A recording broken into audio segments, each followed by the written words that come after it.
What's up, everyone? Welcome to another episode of Outpour. I've got a rebel soul.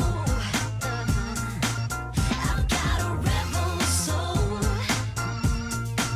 I've got a rebel soul. Just get down with it, down with it, down with it. Just get down. Got a rebel soul. I've got a rebel soul. On this week's episode, we had Big Daddy Rob go out in the streets and actually met with public health advocate and CEO of the Black AIDS Institute, Phil Wilson. They were talking about their views on the HIV epidemic, PrEP, and how his own HIV diagnosis helped shape how he actually advocates for the lives of Black gay men. Let's take a look. When you're next to me. So you've been doing this a very long time. What do you think has changed as far as advocacy from the 80s until now? Oh, wow. Well, I mean, what hasn't changed? I mean, particularly now, certainly since November of 2016, everything has changed. Well, certainly in the early 1980s, when the AIDS epidemic first started, we had a hostile administration. It took, there were thousands of people who had died before Ronald Reagan had ever mentioned the word HIV or AIDS or anything of that nature. And it seems like many of the advances we've made over the last 35 plus years, there's an attempt to turn back the clock. So let's just take a second to talk about PrEP. And there's a lack of access for treatment to Black and brown persons. And what do you think that's kind of, what can be done how can we end that epidemic with PrEP or without PrEP? I think we start with kind of unpacking the challenge. I actually am not sure that on the basis of race, the problem is access. Okay. The problem is utilization, without a doubt. But when you really look at the issue around access, so with the Affordable Care Act, with Obamacare, there is access for large numbers of people, particularly Black Americans. There is the issue of awareness and the issue of utilization. When you, in fact, survey Black Americans, what you discover is a huge percentage of us don't realize that there is a thing called PrEP. Exactly. They don't realize that there's a pill that you can take once a day that can provide you with over 95% protection against acquiring HIV. They don't realize even that there's such a thing as treatment as prevention. And so I really don't like to talk about PrEP in a vacuum. I like to talk about therapeutic prevention, because with the marriage of treatment as prevention and PrEP and PEP, we really can eliminate new infections. So with PrEP, you can prevent acquisition. With treatment as prevention, you can prevent transmission. We actually have no documented cases of undetectable people actually transmitting the virus to another person, and people rarely talk about that. And with PEP, even after exposure, you can prevent acquiring the virus. So the combination of treatment as prevention, PrEP, and PEP actually breaks the back of the HIV epidemic in all communities. When you're next to me. Advocates like Phil Wilson are so important. Yes. I love that conversation. Oh my God, he's amazing. He's amazing. I want to know, why aren't more people on PrEP? Just for example, like if you look at the difference between what is PrEP, what is Truvada, people kind of get the two confused, and they're really one and the same. Truvada is a treatment for people with HIV, but PrEP is just an acronym. Pre-exposure prophylaxis or something like that. It doesn't matter. I'm taking that shit every goddamn day because I grew up in the early 90s. I came out in 94, and I have seen so many people. I always say there is no need for me to catch HIV because so many other men have died. So I don't understand. It is 100% preventable. It's just that's for me. It's very challenging. Yes, that's actually the fact that the numbers are so high is what really drives my work. So my professional work and my professional life as a social worker, as a manager of a prep clinic, and as of a LGBTQ healthcare center, you know, day in, day out, I see people who want to be on PrEP or who need to be on PrEP for different reasons. But I think with this conversation, we also have to talk about PEP. So PEP is also, so like you were talking about prevention, PEP is something that you take post-exposure, so after being exposed to HIV to prevent a transmission or to prevent an infection. So I think that's important too for people to know, and also for people to, you know, kind of take advantage of sometimes, because if someone isn't on PrEP or wasn't on PrEP prior to being exposed, that's a new drug in 2018 that can help prevent exposure if you take it within 72 hours. Yeah. I think that's important to know. But also a lot of young guys are saying, well, I wear condoms, so why should I get on PrEP? I've heard that a couple times. So. Well, condoms, I mean, the fact is that condoms, one, aren't 100%, but neither is PrEP. Okay. Neither is PrEP. So why can't you just do both or one or the other? And, you know, if you're sexually active, and I understand sex is fluid, you know, sometimes you're feeling a little extra spicy, sometimes you're not. But I just do not understand as inquisitive as our young millennials are. And so, like I said, we have a whole generation of gay men, black and white, and trans folks who died. Yeah. Like when I was 14, there was no gay men who were 38. Like if you were over 30, that was considered, oh my God, you're over 30, you made it. But now you have gay men in their 30s and 40s and 50s. That didn't exist in the 90s. So you've had all these men die for what? Right. So you could still make the same mistakes that they did? Right. Yeah, so I know we talk about the social determinants and all of that, and I try to be a bit understanding with them, but sometimes it's challenging. It's just really challenging. I'm wondering then, considering that, especially in communities of color, that HIV transmission is on the increase. Right? More than 2/3 of all contracted cases of HIV are happening in communities of color. Why aren't people more concerned?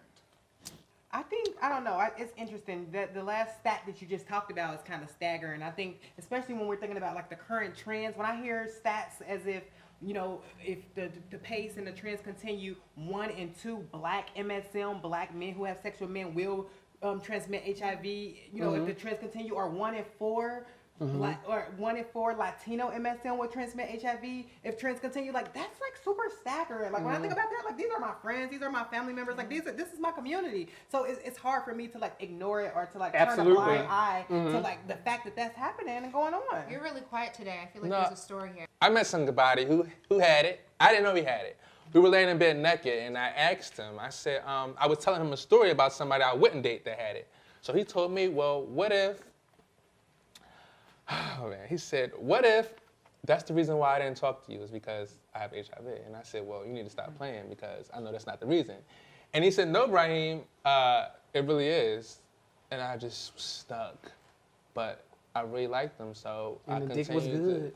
I waited, and we wore condoms. We stopped you from getting No, it. no, stop. Seriously. In all seriousness. I'm being serious right now. This one is real. Right, it's real. And I really like them, but I should have got on PrEP right away because he ended up dumping me. Like, that shit hurt. Like, you dumped me after I risked fucking with you? Was he undetectable?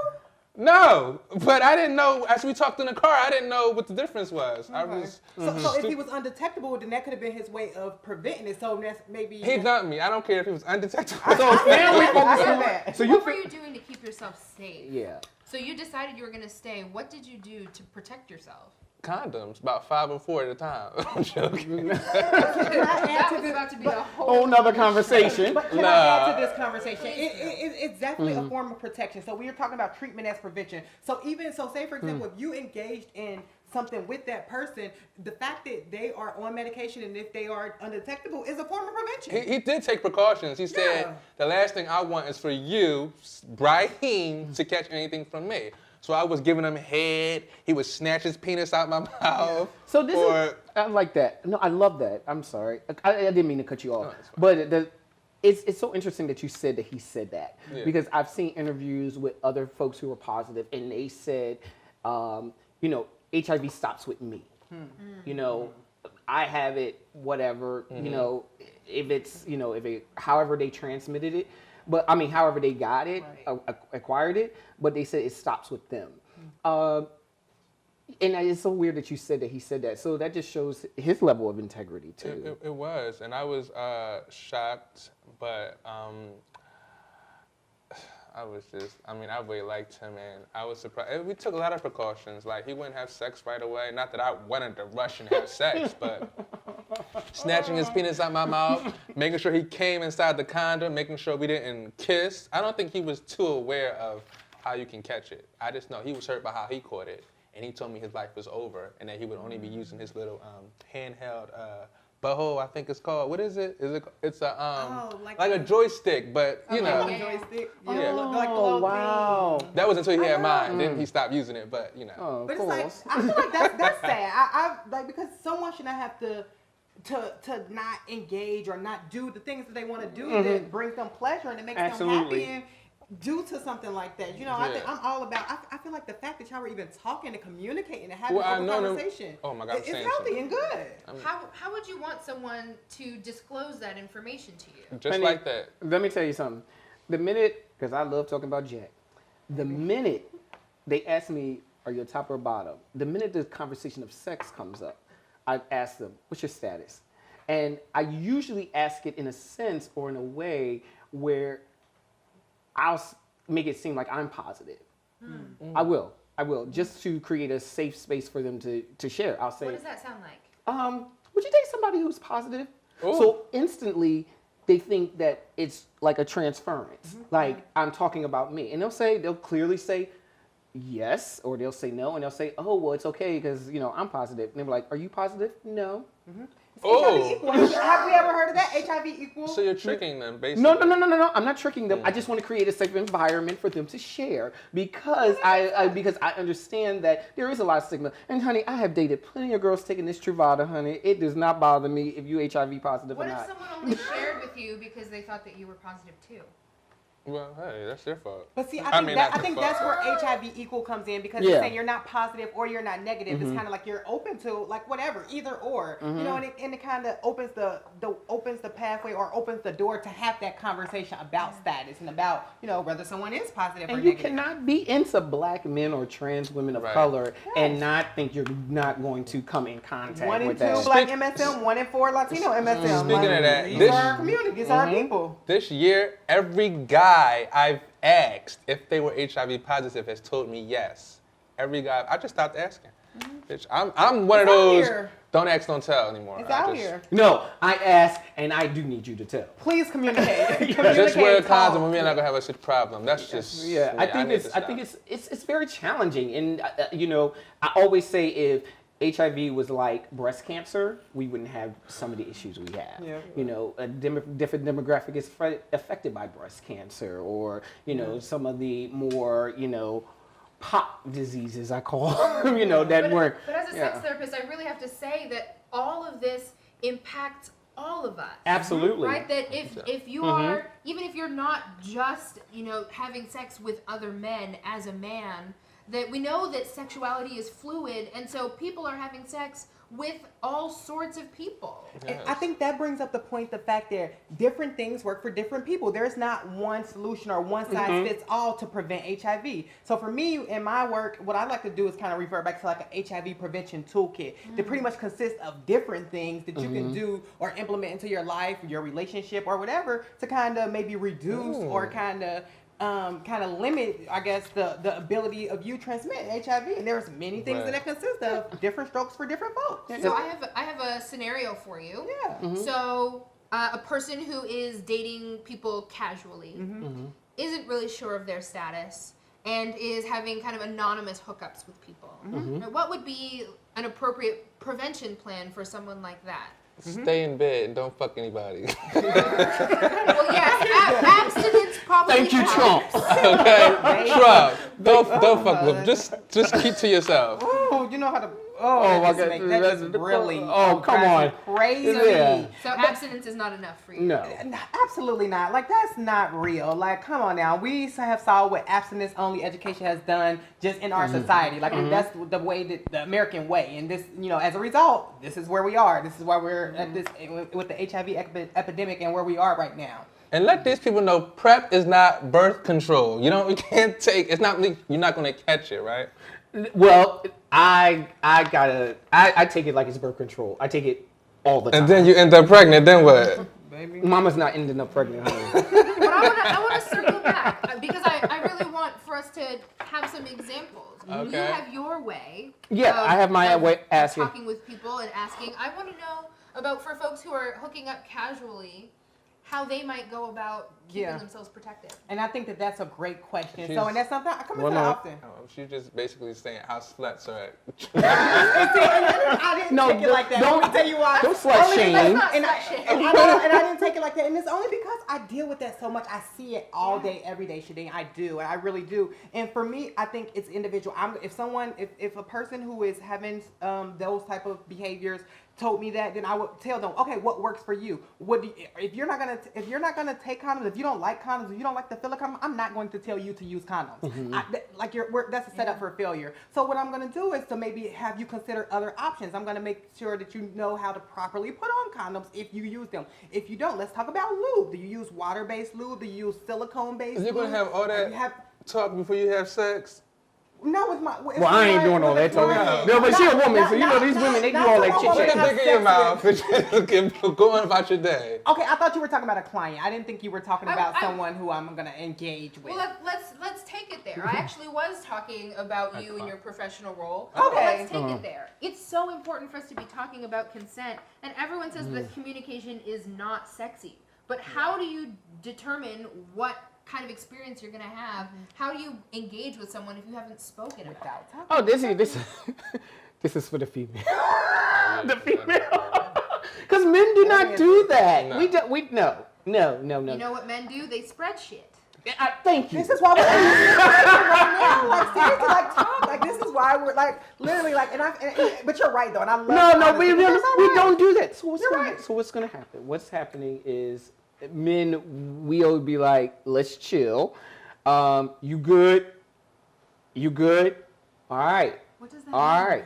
Are you Good. good? You good? Good No, at it's up for what? interpretation. Exactly. So when a guy says, Good yeah, way. let me show you how to conversation. Can we have this You conversation can. right now? I can. Sure. Hold on. You good, we good. Hold on. Okay. We're gonna have this conversation Yeah, right please, now. please, let's role play it. All right. As a therapist, I'm so big on a role play. Let's do it. Okay. Come on. What's up? What's up? What's up? Yeah, I'm chilling. What's up with you? You good? Yeah, what you mean I'm good? You looking? Am I looking? Yeah, what's up? All right. That's it. What just happened? We're gonna talk, and then we'll probably fuck, but y'all want a whole... Yeah, y'all want to have conversation talking about the condoms or talk about just do it too. So at what point in time do either of you care about safety? We're risk takers. We're men. Right. Men taking bigger risks than women. So you're saying that all men are into sexual health risk? I think so. So you should already be taking PrEP, or either you should be prepared to take PEP if needed. I take my PrEP every day. That's what it sounds like. How Yeah, you doing? Because I already know what I'm into. I agree. So It's so relevant here, Right. especially syphilis. There's a link between HIV transmission and syphilis, and a lot of people don't know that. So when we're thinking about something like the pill, oh, it's really important. syphilis. Yeah, and I told that twice. Yeah, it's really important for folks to also Didn't you catch be that one doing time? some Nah. type of barrier. But you know what? This is the great thing. And I think the barrier method that's definitely true. If you're going to use it, but if you're not going to use it, it may be still worth the risk. But if you're on Absolutely. PrEP and you're coming back for those regular appointments every 3 months, like you have to in order to get that Okay. prescription, then if you do have an STI, it'll get caught during that time. Hopefully, that's the theory. And then pretty much the sooner it gets caught, the sooner it gets addressed, and the less impact it has on your body long term. Right. So what I'm hearing is that it's a lot about your own individual choice. Yeah, I think so. So then what do we think about people who are being held legally responsible for transmitting HIV to folks who didn't know? Yeah. Oh. You know what? It's interesting, and I only think of this because I'm thinking about Ohio. In the state of Ohio, it's actually the law. If you are a person who is positive, it's the law. Like the state law is that you must disclose your status to someone before you have sex with them.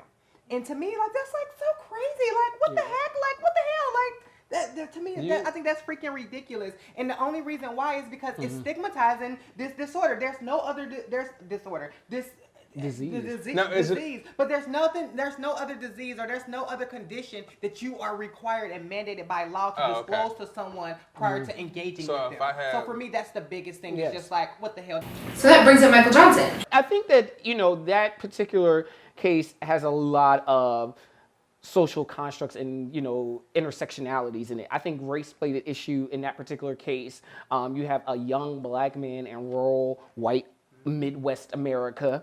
So he's muscular. I honestly think, I always tell people one of the biggest reasons that Michael Johnson's case particularly got a lot of attention is because he was very attractive. Mm-hmm. If you looked at him, I mean, who wouldn't sleep with him? Was he black? Yes, he was very black. You got a picture of him? Honey, we'll get you that later. You can write him on the books, honey. He'll be there for a while. But I think the thing is that I think a lot of people who were positive, and I do say this, in no disrespect to people who are positive, but I think that a lot of people who were positive saw themselves in Michael Johnson. Like, oh, they really locking niggas up for not telling their status. Mm-hmm. And I think people who were positive was like, well, of course I'm not going to tell my status now. Like, I'm always act like I don't know. Mm-hmm. And so it creates this double-edged sword. Do I tell? Do I not tell? If I don't. So where do we put that? Because, right, you were saying that it's up to you to maintain your health. And so if you were to get HIV, then it's nobody's fault but yourself. Absolutely. You're saying that people shouldn't be forced to disclose. Mm-hmm. But then when we hear stories like this, we still have reactions. So how do we hold all of those things at the same time? I think for me, I just try to teach for myself and other young people that it's imperative to take care of yourself, and you cannot anticipate that someone else will take care of you. Right. You have to be more important to you. You know what I'm saying? And honey, I have had some of the best dick and ass on this side of Atlanta. But let me tell you, on the Atlantic. Nothing is worth your life. And it's really weird because I've had a lot of mentors who were all positive. They said, you don't have to catch HIV. I've already caught it for you. Oh, that's deep. Own your shit. That's my thing. Own your shit, period. Whatever that is. If you're engaging in things that can put you at risk, own your shit. Do something about it. If you don't do nothing about it, or if you didn't take it upon yourself to have a conversation or to ask a question or to do the things that you needed to do, then you got to deal with the consequences. You know, as an individual, and I'm saying you, I'm talking about me, I'm talking about all of us. I think what we have to do is to start having conversations and start talking about it. That's the only thing that can reduce the shame, reduce the stigma, and just all of the judgments around sex. Like, let's be sex positive and encourage people to have healthy and happy sexual relations. Like the conversation we just had. There's also vindictive people out here who think, well, nobody told me they had it, so why not tell nobody else? That's true. And so I would love, if we're thinking about sex positivity, that I would love if we could reach a place where we were destigmatizing health statuses. We won't reach no place like that. Why not? Because black people are critical of each other. Well, recently there was an incident, and I don't know if you followed this. It was with the ballroom scene with Sanaya, Ebony, or one of the ballroom icons or legends. She had made a statement. She had made a statement about someone being sick. And I just loved how, the community kind of like pushed back on that. Yes. Like, no, that's not acceptable. Because there was a time. Acceptable. Yeah, there was a time in our culture where you could say, you're sick, or you're this, or you're that. And that's what I like about millennials. Every once in a while, y'all impress me. Is that they said no more. No more. No How more. dare you? No more. How No. dare you Because shame somebody? that is the problem. That is why they're not telling their status. Right, So that's why right. you have a Michael Johnson. That's why you have all of those individuals, because individuals like that will say things, but the community said no. We need We're those not- aha moments. We need those. We're not Those are going for times that. of breakthrough when people have realizations of, oh shit, like Yeah. this is not okay. Like this she- is affecting people negatively. And all the she apologized and she righted her wrong, Yeah. but I just loved how, because let me just tell you, back in my day you would never talk back to like a legend in like the ballroom scene. So for the kids to do that, I thought was amazing. Everyone really should have access to health information. Oh, yeah. And so when people are speaking in ways that are shaming or giving inaccurate information, I love that we're in a place that we can start to call people in. Yeah. I don't think we need to call people out. Yeah. We can absolutely be doing our best to inform people. And I would love for people to be, you know me, I'm a little bit of an idealist. I would love for people to be compassionate enough that, yes, we all take care of ourselves, and can I take care of the people that I'm engaging with? If you're saying that like nobody ever told me, that is sad. It is sad. And I'm sorry that happened to you, and let's stop that here. Exactly. So my question is, and what I'm kind of wondering based off of what you said is, so say for example, like you said, no one ever told me. If that happens, is the person who never told you, should they be held liable? Should they be legally responsible since they didn't tell you? Your mindset changes. You start hating everybody. I don't think that. I think that. I don't know if there's. I've heard that so many times. You have? Where somebody's told me, well, nobody told me, so I don't give a shit what happens to you. Maybe initially, but like at some point you have to heal grow from a that. pair and, Yeah. and actually. And I also think you have to like heal from that too. But do you out the person that gave it to you? I've seen so many relationships where a partner would catch it, get mad at their ex, and then go on Facebook and write a big speech about how their ex gave them HIV. Now, is that wrong? I don't love outing other people. No, And also, I think that people also should have some level of accountability.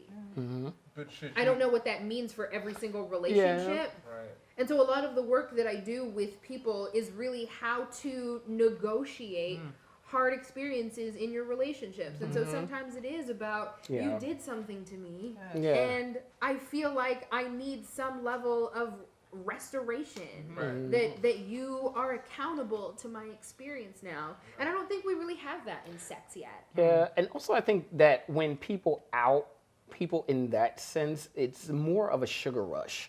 I think it's instant gratification in that moment, but in the end of the day, you still have to sit with yourself. You still have to sit with it, and it really doesn't do anything. At all. Because let me tell you something, honey.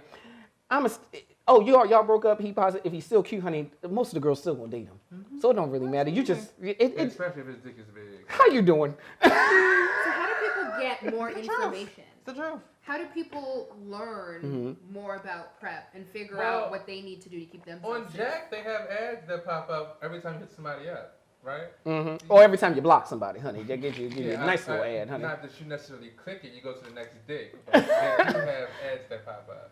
I've never clicked the ad before, but Why I'm just not? saying, I was just, when you're horny, you don't want to read shit that's going to make your dick go soft. That's just my perspective of things. I think that people should absolutely be accountable for researching and getting their own information. So, like, this is 2018. People can have their smartphones at their disposal, like, literally everywhere. I can just pull it out my skirt somewhere. But, like, literally, like, Google, just like type it, ask Siri what the hell PrEP is, ask Siri about HIV prevention, ask Siri what you want to know if you don't know any other way to get the information. Like, I don't think ignorance is any excuse at this point. I feel like, people have to be accountable to get the information and to become empowered to actually use it. Like, getting the information and having it isn't enough. You have to actually use it and do something about it. When you're horny at, say, around 3 o'clock in the morning, right? Your dick's hard. Are you Do you do looking... everything while you're horny? Yes. No. But listen, if you're horny and you're laying there, are you going to call somebody to have sex with or look at a PrEP ad?